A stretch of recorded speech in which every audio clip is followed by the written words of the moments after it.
hook for me.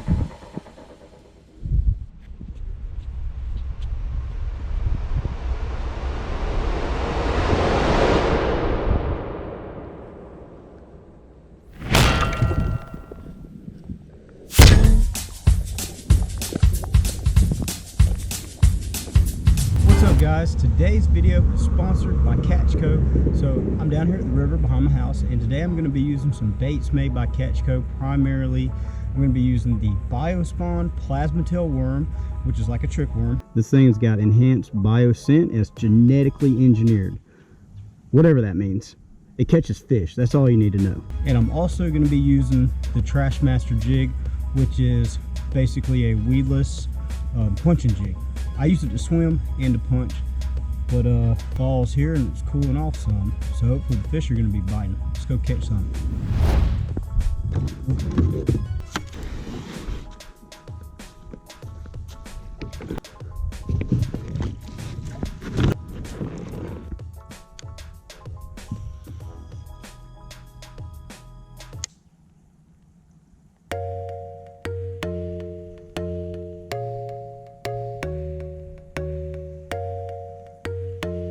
Oh, there's a fish on there, guys. Oh, I got him. I got him. Oh, it's a bass. It's a bass. It's a bass. Oh, it's a good bass, too. Come on, bass. Come on, bass.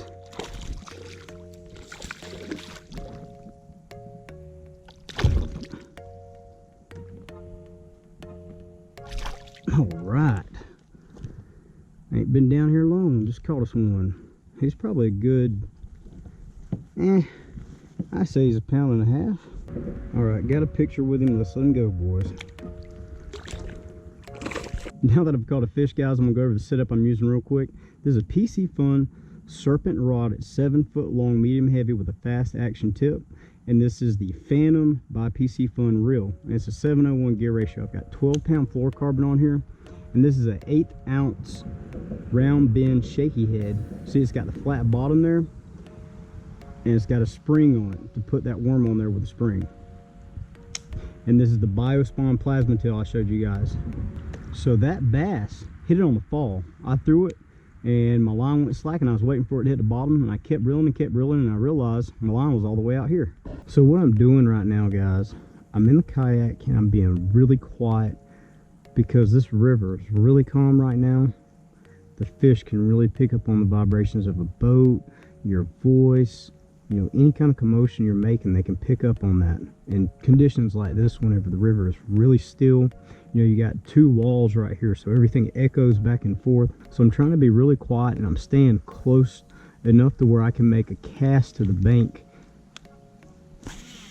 and it hit the water subtly. And then I'm letting it sink, working it back a few hops, probably about halfway to the boat, and then when I get it far enough off the bank line, I go ahead and reel it in and make another cast. Because normally I don't get bites out in the middle of the river. It's normally within 5-10 feet of the bank.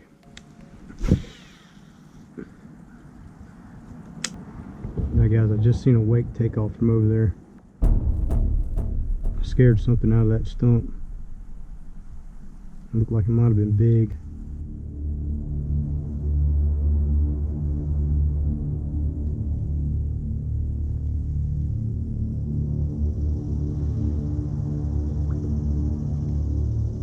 Oop, that was a bite. Something picked it up, guys.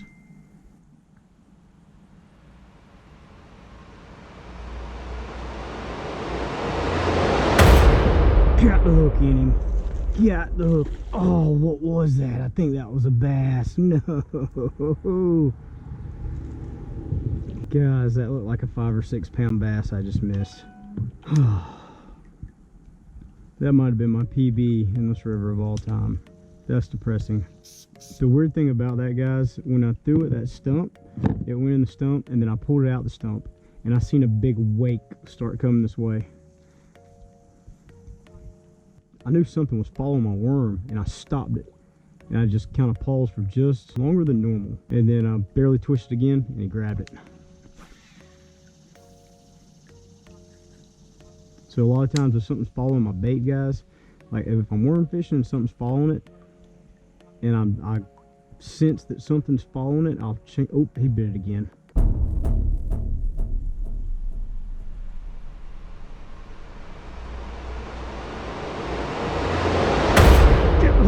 time. Oh, it's a big one. Whatever it is big. They want the best of me now. Oh, it's a bass. Holy cow. It's a big bass, guys. Oh my God. Oh, holy cow. It's a bass. Oh my God.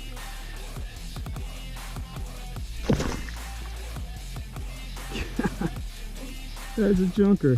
It got gut hook. Let me see if I can get the hook out of it. So if I hadn't shown you guys before, if you ever gut hook a fish, there's one way to get the hook out without killing that fish. So you got to take the hook and turn it backwards and pull it out the gill plate, which is going to be hard to do with a shaky head, but I'm going to try. I really hate to kill this bass. So you pull it backwards like that, and then you stick your finger in there and you pop that hook out. There he is. So I was just telling you guys that I seen him coming for it a while ago and I missed him. I can't believe he picked it up again. That's crazy. So we're gonna go ahead and weigh her since I brought my scales with me. Guys, the scale says 210, but I don't think that's right. That bass is at least 3 pounds. At least a 3-pounder.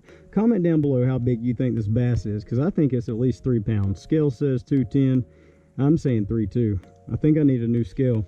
You guys see when I went saltwater fishing, I took these scales with me. See the rust on it right there? I think that's what's going on, because I've been getting some crazy readings lately off that scale. We got her picture, boys. Let's let her go. See if she's going to swim off after that gut hook. I hope she does. I really hate to kill the bass down here because it's so hard to fish, and I fish down here so much. I really like to be able to come down here and catch fish, so anytime I catch a big fish out of here, I let it go. But look how fat this bass is, guys. That bass is getting ready for fall. He's down there feeding on shad. See if she's gonna swim off there. Oh, she's kicking. Oh, she swam off.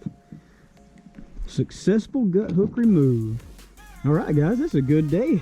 Catchco's really doing the job today. I get these baits from Shop Carl's, and I'm going to put the link to Shop Carl's in the description. And if you join Carl's Club, you get 30% off the whole store. Saves me a lot of money every month. Jeez, he chewed this worm up. We're going to keep using it. Till I quit catching fish with this worm, we are going to keep using it. It's only like 2 foot deep right there, guys, so that bass was in shallow water. This might be a little hot spot. So what I've done, I've paddled back over here, and I'm going to sit right here. I'm going to keep casting.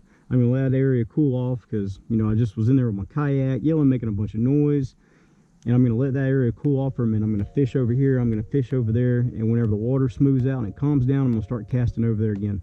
That'll give those bass time to calm down and move back in there if they are hanging out in there. Oh yeah, what I was saying earlier about if I sense that there's a bass following my bait, I'll change my retrieve up. So if I'm working it kind of fast, you know, if I'm hopping along, I'll pause it and I'll count to 5. And then I'll give it a little quick jerk or a succession of small jerks. I'll do something different. A lot of times that different action from the bait will trigger those strikes. Is that a lizard? Something tried to eat him. Something got that lizard. Oh, it sounded like a brim, guys. Let's see if I can catch that brim. I got something that might eat. Something swiped at it. The heck is that? Oh, that's a brim coming after it. Oh, it's a gar. Let's see if that gar is going to grab it.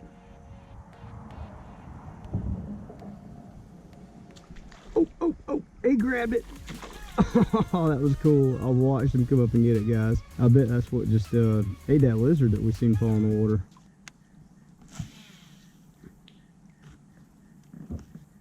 Oh, that's fish. Got the hook in it. Got the hook in it. Got the hook in it. It's a bass. It's a bass. Got him. All right, bass number 3.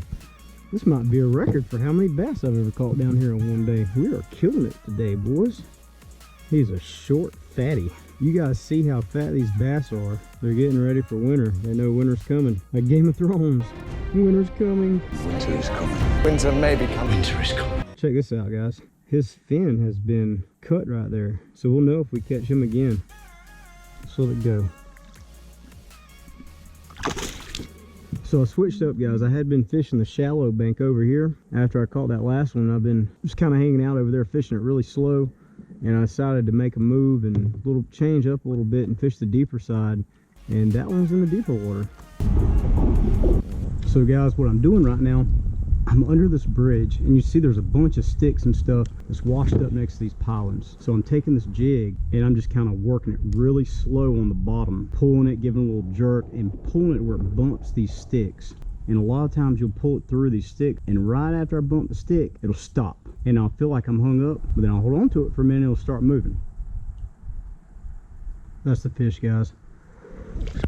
Oh, I got him. That's a mudfish. Dadgummit. I thought that was a big bass, guys. There's a mudfish. Oh, mudfish. All right, he got off good.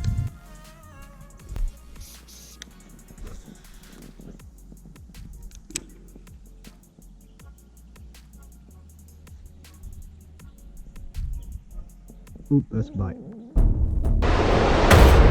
Oh, God, what is this? They want the best. Oh, jeez. Oh, tell me this is a bass. Tell me this is a bass. Oh, it is a big bass. Oh, my God. Holy cow. Oh, come on, baby. Oh, don't get me in the sticks. No. Oh, it's a big bass. It's a big bass. Oh, oh, oh. Come here. Come here. Got him, boys. Look at that. That might be my new river PB. So what I did, I wasn't getting a bite, and I switched over to the PlasmaTail here, and I put a 1/0 straight shank hook on with a 1/8 ounce tungsten, and I pulled this toad right here. The thing is a brute. I brought my scale with me today. I just had a feeling I was going to catch a big bass, so I brought the scale with me, and we're going to weigh her. Now, guys, I know you usually don't see me get this excited over a bass this size, but in the river, this is big. This is big for me. This might be my PB. I'm going to have to go back and look, but it weighs 3 pounds and 4 ounces. Let's reset the scales and do that again.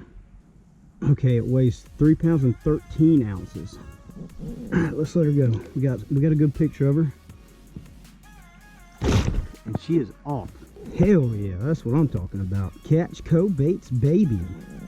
Something grabbed it. Oh, I got him. I got him. I got him. Oh, it's a mudfish. It's not a bass, but I thought it was a bass. Oh, it got off. Thank God. Well, those things are a fun fight, guys. That is not what I'm going for.